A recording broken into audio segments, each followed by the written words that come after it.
Welcome back to my channel. So, ఈరోజు మేము ఒంగోలు దగ్గర ఒక మ్యారేజ్‌కి వచ్చాము. ఇక్కడేంటంటే మనకి 2 కళ్యాణ మండపాలుంటాయి. ఫేమస్ అనమాట. విష్ణుప్రియ అనేసి ఇంకోటేమో బృందావన్ కళ్యాణ మండపం.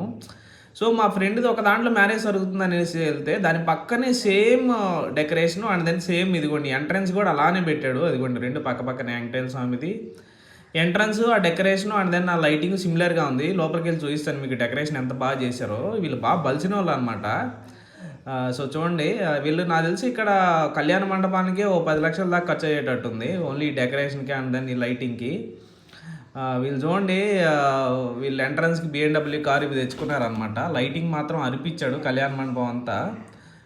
సో, మీకు ఫుడ్ ఏం పెట్టారు, లోపల మ్యారేజ్ ఎలా జరిగింది అని పార్ట్ 2 వీడియోలో చూపిస్తాను. ఇది పక్కన ఉన్న విష్ణుప్రియ కళ్యాణ మండపం ఎంట్రన్స్ అనమాట. దీంట్లో కూడా వీళ్ళు చాలా బాగా చేశారు లైటింగ్ ఇదంతా. చూడడానికైతే చాలా బాగుంది.